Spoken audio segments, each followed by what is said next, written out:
درانه کتونکو السلام علیکم. زه محمد سلمان همدرد د حق غږ پښتو چینل خبري لنډیز کې ستاسو قربا او ستاسو پام را اړوم د مهمو خبرونو لنډیز ته. جو بایډن وايي خپل د کورونا ضد واکسین مرستې 15 سلنه کوواکس ورکوي. سپینې ماڼۍ ویلي چې په لومړي ځل پړاو کې به د واکسینو نړیوالې ټولنې کوواکس ته 19 میلیونه دوز واکسین ورکړي چې د ډلې کې 80 میلیونه جنوبي او مرکزي امریکا ته 9 میلیونه اسیا او 15 میلیونه افریقا ته ځانګړي شوي دي.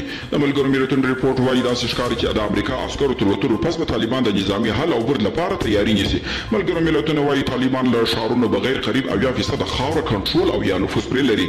د افغانستان د بهرنیو چارو وزارت د پاکستاني چارواکو وروستي څرګندونو ته په ځواب کې ویلي چې د سولې پر وړاندې خنډونه هغه څوک جوړوي چې د سولې ټینګېدو په اړه یې د افغانانو او نړیوالو ټولنې برحقه غوښتنې ته د رد ځواب ورکړی دی. او کندهار کې تېره ورځ 4 ساعتونو کې په جریان کې د کورونا ویروس له امله 6 کسان مړه شول. د امیر روغتیايي ریاست وویل چې په 4 ساعتونو کې 8 معاینات ترسره کړل چې له ډلې یې 44 مثبت څرګند شوه. د روغتیايي ریاست معلومات ښیي چې په دې سره د کندهار کې د کورونا ویروس مثبتې پیښې 4980 ته ورسېدې.